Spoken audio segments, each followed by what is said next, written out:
बिस्मिल्लाहिर्रहमानिर्रहीम। सहीहुल बुखारी हदीस नंबर 316। हजरत आयशा रजी अल्लाह अन्हा ही से रवायत है, उन्होंने फरमाया, मैंने रसूलुल्लाह सल्लल्लाहु अलैहि वसल्लम के साथ हिज्जतुल वदा में अहराम बांधा तो मैं इन लोगों में शामिल थी जिन्होंने हज तमत्ता की नीयत की थी और अपने साथ कुर्बानी का जानवर नहीं लाए थे। हजरत आयशा रजी अल्लाह अन्हा ने कहा कि उन्हें हैज आ गया और शबे अरफा तक पाक ना हो सकी। तब उन्होंने अर्ज किया, ऐ अल्लाह के रसूल, अरफा की रात है और मैंने उम्रे का हराम बांध कर तमत्ता का इरादा किया था। रसूलुल्लाह सल्लल्लाहु अलैहि वसल्लम ने फरमाया, तुम अपना सर खोल कर कंघी कर लो और अपने उम्रे के अमाल को मौकूफ कर दो। चुनाचा मैंने ऐसा ही किया और जब मैं हज से फारिग हो गई तो आपने शबे महसब मेरे भाई अब्दुर्रहमान रजी अल्लाह अन्हु को हुक्म दिया तो वो मेरे इस उम्रे के बदले जिसका मैंने अहराम बांधा था मुझे मकामे तनीम से उम्रा करा लाए। सहीहुल बुखारी हदीस नंबर 317। हजरत आयशा रजी अल्लाह अन्हा ही से रवायत है, उन्होंने फरमाया, हम हलाल जिलहज्जा के करीब हज के लिए रवाना हुए तो रसूलुल्लाह सल्लल्लाहु अलैहि वसल्लम ने फरमाया, जो शख्स उम्रे का हराम बांधना चाहे वो उम्रे का हराम बांध ले और खुद में अगर हदी कुर्बानी का जानवर ना लाया होता तो उम्रे ही का हराम बांधता। चनाचा कुछ लोगों ने उम्रे का हराम बांधा और कुछ ने हज का, और मैं इन लोगों में थी जिन्होंने उम्रे का हराम बांधा था।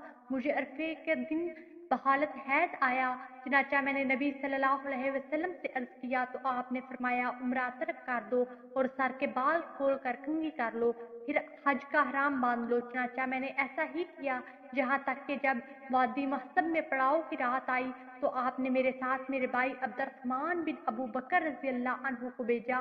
मैं इनके साथ तनईम तक गई और वहां से फौशुदा उम्रे की जगह दूसरा हराम बांधा। शाम रावी कहते हैं कि इन सब बातों में ना कुर्बानी लाजम हुई, ना रोजा रखना पड़ा और ना सदका ही देना पड़ा। सहीहुल बुखारी हदीस नंबर 318। हजरत अनस बिन मालिक रजी अल्लाह अन्हु से रवायत है, वो नबी सल्लल्लाहु अलैहि वसल्लम से बयान करते हैं, आपने फरमाया, अल्लाह ताला रहम मादर पर एक फरिश्ता मुकर्रर कर देता है जो अर्ज करता है, ए परवरदिगार, रहम मादर में जो नतफा है ए रब, जो अलका यानी खून बस्ता हो गया, ए रब अब ये गोश्त का लुत्फा बन गया। फिर जब अल्लाह ताला इसकी हरकत को मुकम्मल कर देना चाहता है तो फरिश्ता कहता है, मुज़क्कर या मोनस, बदबहत या नेक बहत, फिर इसका रिज़्क और उम्र किस कदर है। ये तमाम बातें फरिश्ते की तरफ से रहम मादर ही में लिख दी जाती हैं।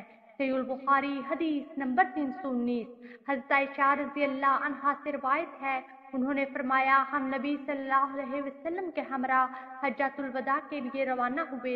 हम में से किसी ने उम्रे का हराम बांधा और किसी ने हज का।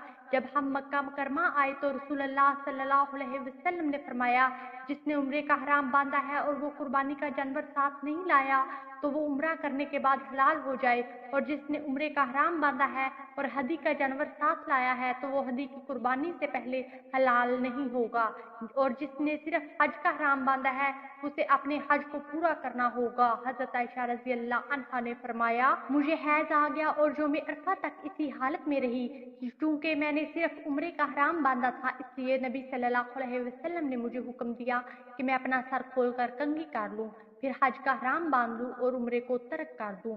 मैंने ऐसा ही किया, तान का मैंने अपना हज पूरा कर लिया। फिर आप सल्लल्लाहु अलैहि वसल्लम ने मेरे साथ हजरत अब्दुर्रहमान बिन अबी बकर रजी अल्लाह अन्हु को रवाना किया और मुझसे फरमाया कि मैं अपने तर्क करदा उम्रे के बदले तनीम से दूसरा उम्रा करूं। सहीहुल बुखारी हदीस नंबर 320। हजरत आयशा रजी अल्लाह अन्हा से रवायत है कि फातिमा बिनते अबी हबीश रजी अल्लाह अन्हा को अस्तहाजे का आर्जा था। उन्होंने नबी सल्लल्लाहु अलैहि वसल्लम से दरियाफ्त किया तो आपने फरमाया, ये हैज नहीं बल्कि रग का खून है, लिहाजा जब हैज की आमद हो तो नमाज तर्क कर दो और जब हैज खत्म हो जाए तो गुस्ल करके नमाज अदा करो। वीडियो को लाइक कीजिए, ज़्यादा से ज़्यादा शेयर करें और बेल आइकन को भी प्रेस कर लें ताकि हर नई आने वाली वीडियो का नोटिफिकेशन आप तक पहुंच सके। जज़ाकुमुल्लाह खैरा। अगली वीडियो तक के लिए इजाज़त दीजिए। अल्लाह निगहबान।